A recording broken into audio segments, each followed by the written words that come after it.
Welcome to a new episode of Democracy at the Crossroads, a platform that speaks truth to power. Today, our continued focus will be on the best known fraudulent politician of our country, Narendra Modi. Look at the bitter irony.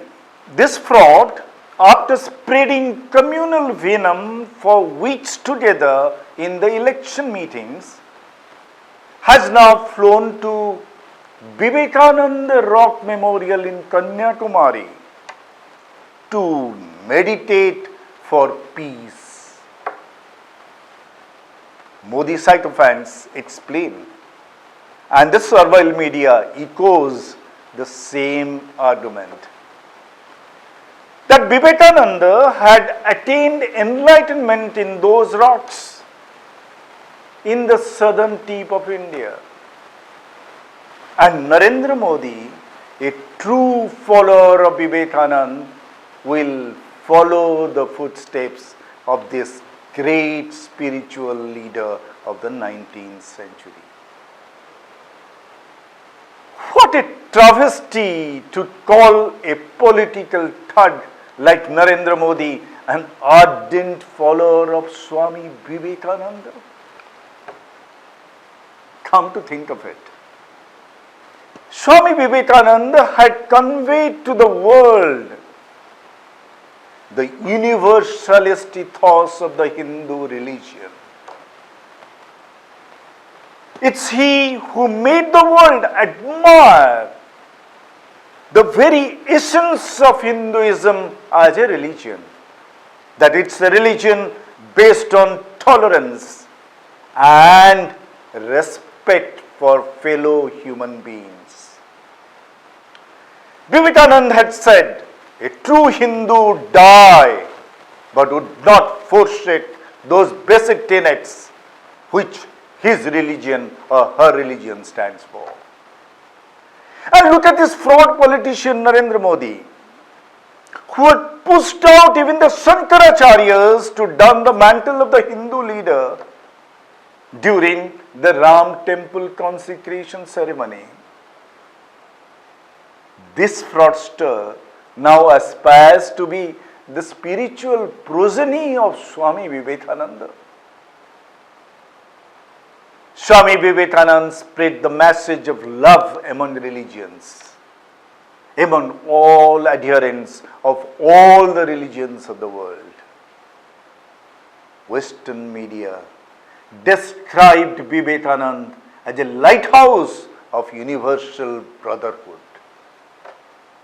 And just contrast this man, Narendra Modi, with that great seer. This man has been constantly demonizing Muslims for the appeasement of the majority vote bank.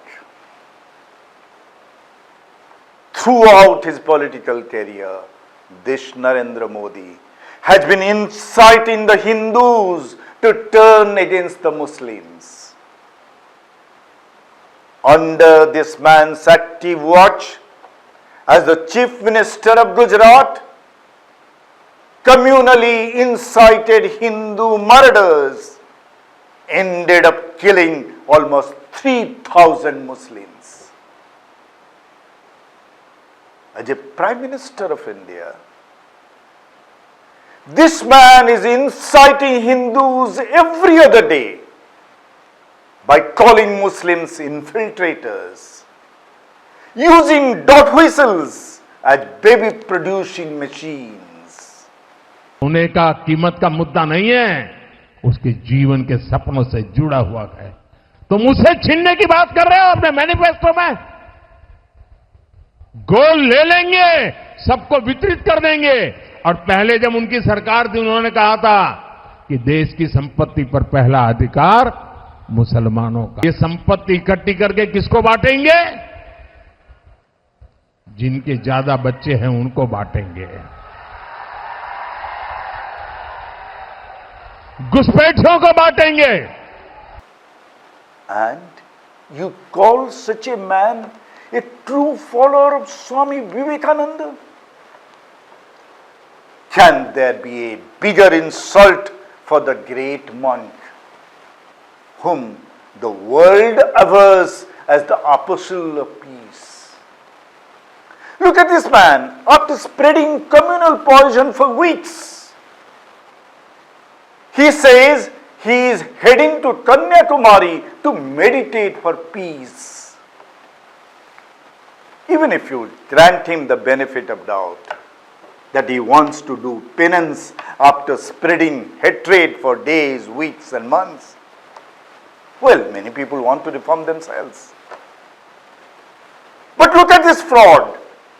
He is taking a bevy of cameramen to Kanyakumari to record his movements and his for-camera meditation postures and transmit them to the country while the last phase of elections are on. Can you see the strategy of this fraudulent politician?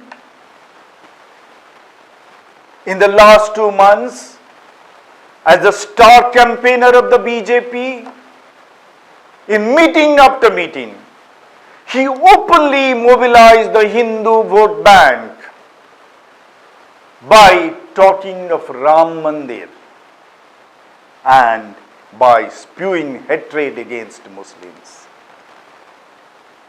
Now that formally the election campaign ended last evening, 30th evening, with a 36-hour moratorium period before the last and 7th phase of elections in 57 constituencies starts on 1st June. Narendra Modi can't do the communal campaign with words during this period.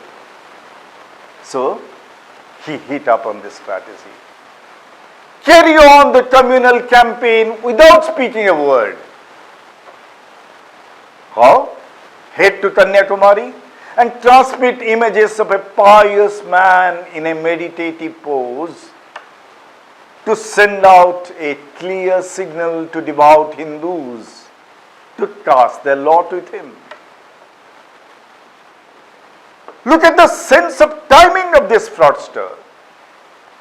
She will be there in Kanyakumari for exactly 48 hours. From the time campaign silence period began on 30th May evening till the voting gets over on 1st of June evening.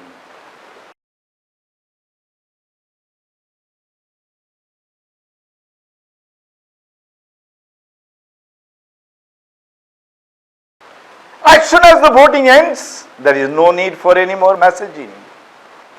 Then this fraudster, this fraud tapaswi, will get back to Delhi to plan the next shenanigans for retaining power. Can you see the tricks of this mega fraudster? If he would have had a genuine desire to meditate, he would have gone quietly, without fanfare, without camera, without any intrusive images. But all this meditation is an integral part of his strategy to keep up the communal campaign till the last vote is cast.